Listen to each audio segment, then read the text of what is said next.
Pemirsa, untuk mempersiapkan keperluan Lebaran, umat Muslim di Kabupaten Banyuasin telah melakukan persiapan jauh-jauh hari. Di antaranya menyiapkan sejumlah menu makanan. Salah satunya dilakukan oleh seorang anak yang rela berjalan berkilo-kilo memanggul kayu untuk persiapan memasak ketupat.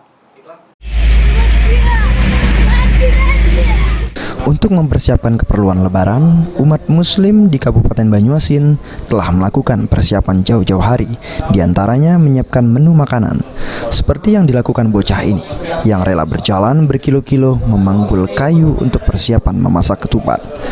Bocah bernama David, warga desa Mainan, sengaja membawa kayu bakar untuk membantu orang tuanya. Selain David, pria lainnya bernama Yudi, warga Tanah Mas yang sengaja menjadi pedagang ayam musiman, di mana Yudi yakin banyak warga yang mencari ayam untuk kebutuhan menu Lebaran. Ayam satu ekor berapa dijual, Pak?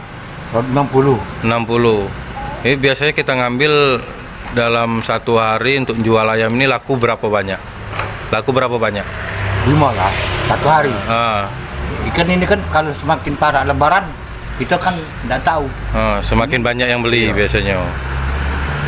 Kita ngambil dari peternak apa kita ternak dari dewe? Dari peternak, dari kandang ya. Kandang lah, air batu. Berapa banyak biasa sekali ngembek? 100.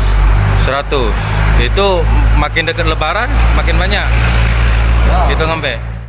Untuk ayam yang dijual dipatok dengan harga Rp60.000 per ekor dan sanggup terjual hingga 10 ekor dalam sehari. Sulaiman, PAL TV. Biasanya penjualan